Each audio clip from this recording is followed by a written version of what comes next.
各位聽眾大家好，預防勝於治療呢個道理人人都知，但係對於蟹足腫呢種令人困擾嘅皮膚問題，點樣先可以有效預防呢？我哋必須先透徹了解佢嘅特性。今日我會同大家探討6種最容易引發蟹足腫嘅情況，等大家可以加倍小心，防患於未然。蟹足腫同疤痕體質有關，而且有遺傳傾向。既然我哋冇辦法改變自己嘅體質，咁認識喺咩情況下容易引發蟹足腫，然後加倍小心，就係最佳嘅預防方法。以下係6種最容易引發蟹足腫嘅情況。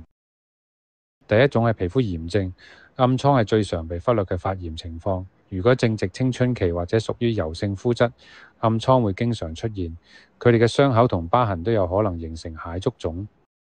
呢類患者應該注意日常生活習慣，戒食高熱量、高糖分、煎炸同刺激性食品，並且維持充足睡眠，減少壓力，定期護理皮膚，以及早治療暗瘡。第二種係人為形成嘅傷口，有啲傷口係人為造成嘅，最常見嘅就係穿耳。如果自知屬於蟹足腫體質，就應該避免喺身體穿刺任何飾物，以免傷口引發蟹足腫。咁第三種係美容手術。一啲非必要嘅手術，例如隆胸、隆鼻等，會對皮膚造成創傷。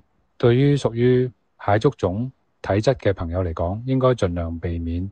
第四種呢，就係意外或者手術創傷。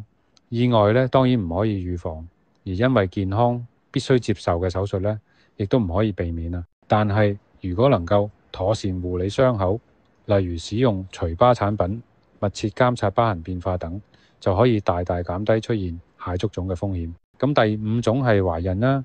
如果孕婦有蟹足腫體質，即係懷孕期間嘅荷爾蒙變化咧，可能會令蟹足腫情況惡化嘅。因此，最好喺懷孕前將蟹足腫徹底治療同埋控制，並考慮以順產方式分娩。如果醫生建議剖腹生產，就更加要特別小心護理產後傷口。最後一種係治療後復發，蟹足腫好容易復發，即使完成治療，亦都要積極跟進，並且定期同醫生溝通。一旦發現復發跡象，就必須及早就醫。希望今日嘅分享能夠幫大家盡量預防蟹足腫嘅形成。如果你對蟹足腫有咩疑問，歡迎喺留言區提出。下次再見。